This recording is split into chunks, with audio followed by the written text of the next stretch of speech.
Gastaste cientos, quizás miles de euros en la mejor ecosonda del mercado. Y yo te digo que en invierno, esa maravilla tecnológica podría ser tu peor enemigo. Suena fuerte, ¿verdad? Hoy vamos a hablar de por qué buscar peces con la ecosonda en invierno es, muchas veces, una receta para el fracaso. No digo que no sirva para nada. Digo que la usamos mal, muy mal. Y al final de este video, entenderás la verdadera razón por la que no pican. Y te aseguro que no es la que te imaginas. Quédate y descubre el secreto que muchos pescadores experimentados conocen, pero no cuentan. Y te lanzo una pregunta para empezar. ¿Crees que la tecnología siempre supera a la experiencia y el instinto del pescador? Déjame tu opinión en los comentarios, que quiero ver cómo empieza el debate. Durante años, nos han vendido la idea de que una buena ecosonda es la clave del éxito. Llegas al embalse, haces un agujero, bajas el transductor y ¡listo! El mapa del tesoro en una pantalla. Nos hemos acostumbrado a confiar ciegamente en esa tecnología. Es casi una adicción. Vemos un arco en la pantalla y nuestro cerebro inmediatamente grita ¡pez! ¡Ahí está! El problema es que en invierno, las reglas del juego cambian por completo. El agua, los peces, la luz, todo se comporta de una manera diferente. Y seguir usando la sonda como lo harías en un día de verano es como intentar abrir una lata con un martillo. Puede que por pura suerte funcione alguna vez, pero la mayoría de las veces solo vas a hacer un desastre y a frustrarte. Vamos a desmontar este hábito. Bloque 1. El primer enemigo silencioso es la propia física del agua fría. En verano, el agua tiene diferentes capas de temperatura, la famosa termoclina, que la sonda detecta muy bien. Pero en invierno, especialmente bajo el hielo, el agua es casi uniformemente fría, a unos 4 grados centígrados en el fondo. Esto hace que su densidad sea muy homogénea. ¿Y qué significa eso para tu sonda? Significa que el haz de ultrasonido viaja de una forma diferente, a veces menos precisa. Las señales pueden rebotar de formas extrañas. Imagina que lanzas una pelota en una habitación vacía. Sabes perfectamente cómo va a rebotar. Ahora imagina que llenas esa habitación con una niebla muy densa. La pelota se comportará de forma impredecible. Eso es lo que le pasa a tu sonda. No está rota, es que las condiciones del medio han cambiado por completo. Estás buscando una señal clara en un entorno que, acústicamente, es confuso. Por eso, lo que en verano era un pez claro, en invierno puede ser una simple distorsión. Bloque 2. Hablemos del transductor, esa pieza que metemos en el agua. En invierno, es una fuente constante de problemas. El más mínimo trozo de hielo pegado a su superficie puede distorsionar la señal de una manera increíble. También al meterlo en el agujero, es muy difícil asegurarse de que esté perfectamente nivelado, a 0 grados. Una ligera inclinación y el cono de la sonda ya no apunta directamente hacia abajo, sino en diagonal.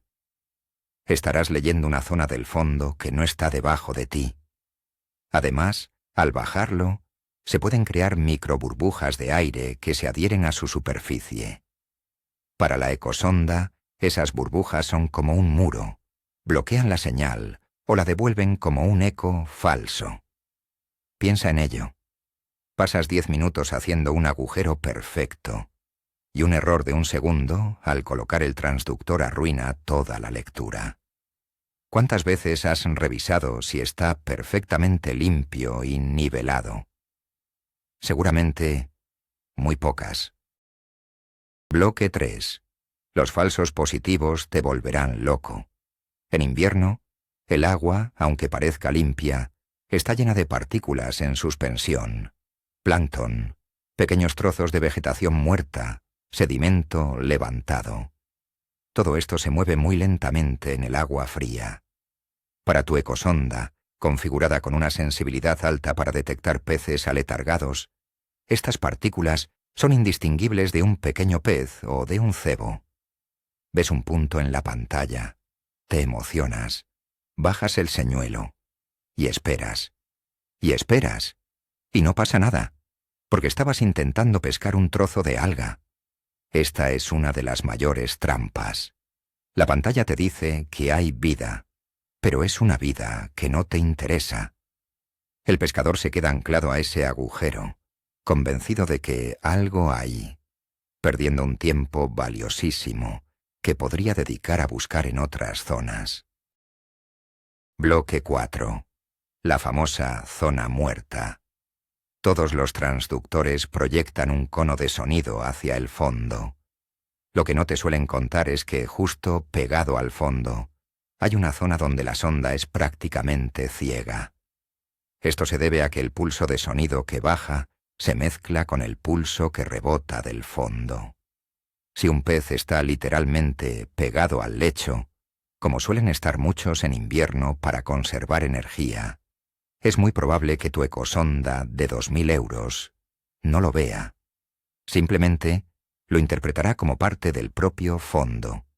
Te mostrará un fondo plano y limpio, y tú pensarás que no hay nada. Pero la realidad es que podrías tener una carpa o un lucio de varios kilos justo debajo, completamente camuflado para tu tecnología. Abandonas el lugar pensando que está desierto, cuando en realidad estabas en el sitio correcto. Bloque 5. Un detalle técnico que muchos olvidan. El frío afecta a las baterías, y una batería con menos potencia afecta al rendimiento de tu ecosonda. La unidad principal puede que funcione, la pantalla se enciende, pero la potencia que envía al transductor para emitir el pulso de sonido es menor. Un pulso más débil significa un retorno más débil. Esto se traduce en menos detalle, menos sensibilidad y una mayor probabilidad de no detectar peces que están muy profundos o que son muy pasivos. Es como intentar gritar en una habitación con mucho eco. Si no gritas fuerte, no te oyes. Tu sonda, con una batería medio congelada, está susurrando en lugar de gritar. Por eso a media jornada de pesca parece que los peces han desaparecido. No. Lo que ha desaparecido es la potencia de tu equipo. Bloque 6. Ahora entramos en lo más importante, el comportamiento de los peces. Olvida todo lo que sabes de ellos en verano. En invierno el metabolismo de los peces de agua fría se desploma. Entran en un estado de semiletargo para conservar energía. Su ritmo cardíaco baja, su digestión se ralentiza y, lo más importante para nosotros, su movimiento se reduce al mínimo absoluto. No se desplazan activamente buscando comida como hacen en verano. Se quedan quietos en zonas muy concretas donde se sienten seguros y gastan la menor energía posible. Imagina un oso hibernando. No está muerto, pero desde luego no va a salir a correr si le pones un tarro de miel en la puerta de la cueva. Pues lo mismo le pasa a un pez. Está ahí, pero no está activo. Bloque 7. Esto nos lleva al concepto del pez negativo. Tu ecosonda es una herramienta fantástica para decirte que hay una masa con una vejiga natatoria debajo de ti. Te dice, hay un pez, pero lo que no te puede decir es si ese pez tiene la más mínima intención de comer. Puedes tener la pantalla llena de marcas, indicando un banco de peces enorme. Pero si esos peces están en estado negativo, es decir, totalmente inactivos y sin ganas de alimentarse, es como si no estuvieran. Puedes bajarles el cebo más apetitoso del mundo, ponérselo delante de la boca, y lo ignorarán por completo. Este es el mayor engaño de la sonda en invierno. Te crea una falsa esperanza. Te hace creer que estás en el paraíso de los peces, cuando en realidad estás en un cementerio de peces que no van a picar. Bloque 8. ¿Por qué los peces se pegan al fondo? Por pura supervivencia. El fondo, ya sea fango, arena o rocas, mantiene una temperatura ligeramente más estable.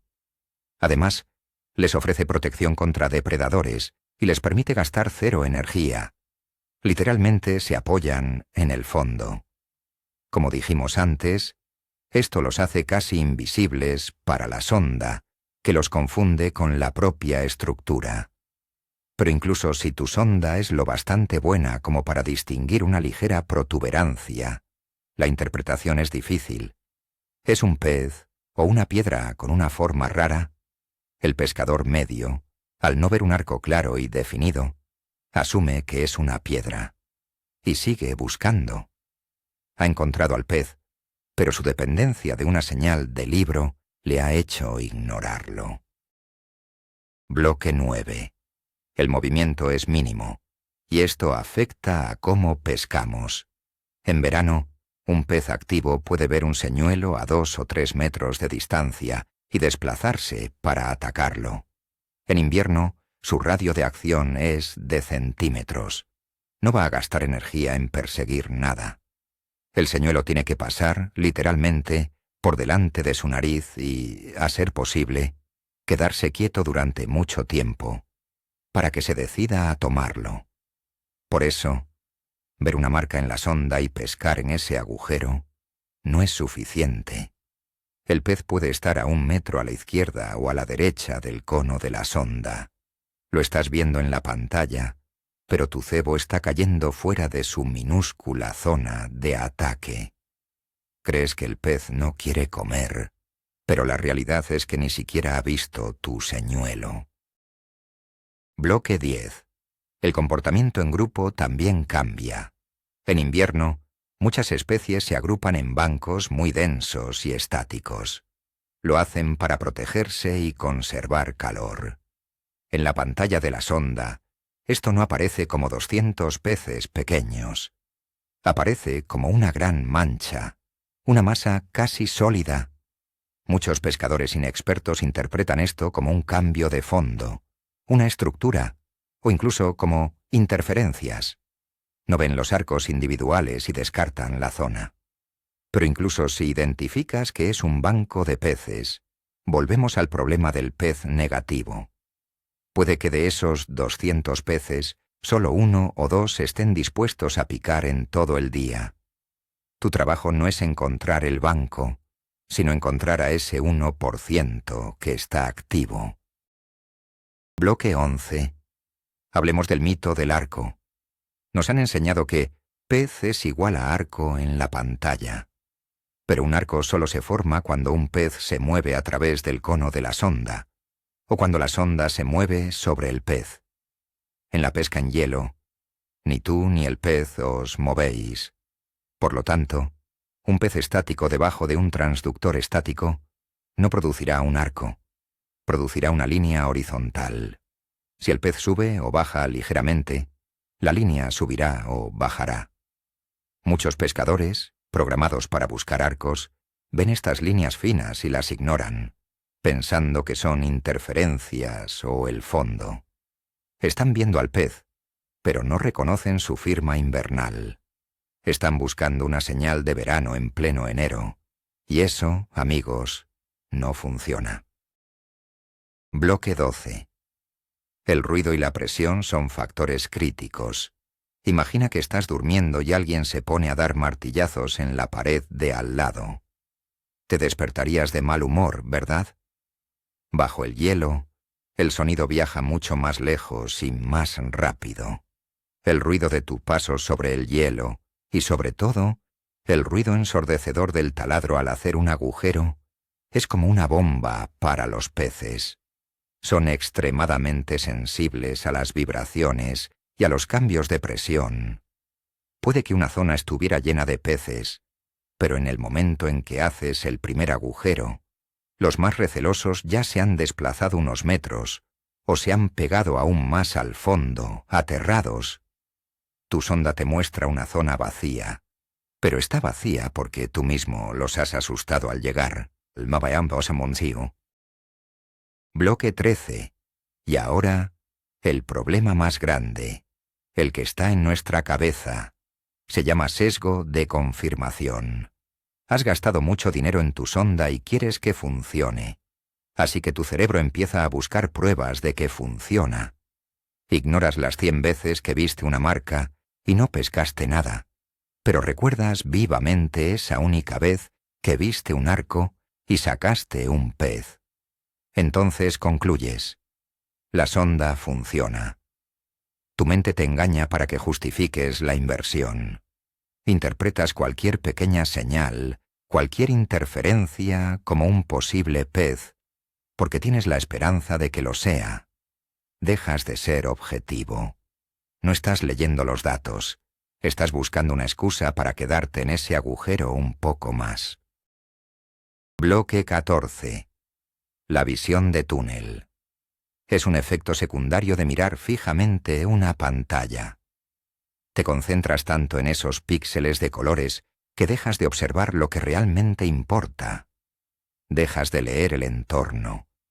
No te fijas en la estructura de la orilla, en las entradas de agua, en los cambios de color del hielo que indican más profundidad, en las viejas marcas de otros pescadores. Pierdes tu instinto de pescador. Te conviertes en un operador de sonar, no en un pescador. El mejor pescador de la zona puede que no tenga sonda, pero sabe leer el pantano. Sabe que en esa punta sumergida, a 5 metros de profundidad, siempre se ponen los lucios. Tú, con tu sonda, estás a 50 metros de allí, persiguiendo una mancha en la pantalla que probablemente es plancton. Bloque 15. Esto nos lleva a la excesiva dependencia de la tecnología. Hemos dejado de pensar. La sonda se ha convertido en una muleta. En lugar de usar nuestro conocimiento sobre las especies, sus hábitos invernales y la estructura del embalse, simplemente vamos haciendo agujeros al azar hasta que la pantalla nos dice «aquí». Dejamos que una máquina tome las decisiones por nosotros. Y como hemos visto, la máquina, en invierno, se equivoca mucho. El buen pescador usa la sonda como una herramienta de consulta, no como un jefe. La mira, recoge información y luego toma su propia decisión basándose en su experiencia. El pescador dependiente obedece a la pantalla, incluso cuando la lógica y la experiencia le dicen lo contrario. Bloque 16.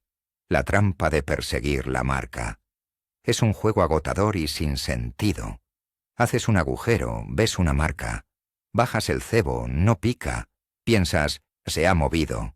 Haces otro agujero 2 metros más allá. Ves otra marca. Tampoco pica. Y así te pasas la mañana, taladrando el hielo como un poseso. Siempre un paso por detrás de una señal fantasma. En lugar de elegir un punto estructuralmente bueno y trabajarlo con paciencia, te dedicas a una persecución inútil. Gastas tu energía, agotas tus baterías y asustas a todos los peces en un radio de 100 metros. Todo por la obsesión de poner tu cebo exactamente encima de un punto rojo en una pantalla. Es la definición de la ineficiencia. Bloque 17. El error contrario es igual de grave. Ignorar la pantalla vacía. Haces un agujero en un lugar que parece prometedor. Una punta, un cambio de profundidad, cerca de vegetación sumergida. Bajas la sonda y... nada. La pantalla está completamente limpia. La reacción inmediata es: aquí no hay nada, me voy. Error. Como ya hemos explicado, una pantalla vacía no significa que no haya peces.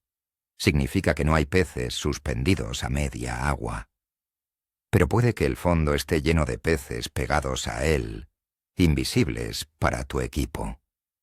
Un pescador experimentado en esa situación apagaría la sonda y pescaría en ese agujero durante al menos 20 minutos, con paciencia, probando diferentes señuelos.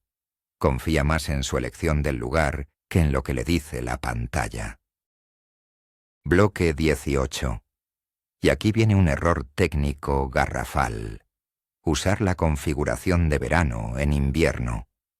La mayoría de los pescadores encienden la sonda y la usan tal como viene de fábrica o como la usaron en agosto. Pero los ajustes tienen que cambiar radicalmente. La sensibilidad o ganancia hay que bajarla. Una sensibilidad alta en agua fría y densa solo te mostrará ruido y plancton. El rechazo de interferencias hay que ajustarlo con mucho cuidado. Las frecuencias del chirp también importan. A veces una frecuencia fija funciona mejor que el barrido amplio.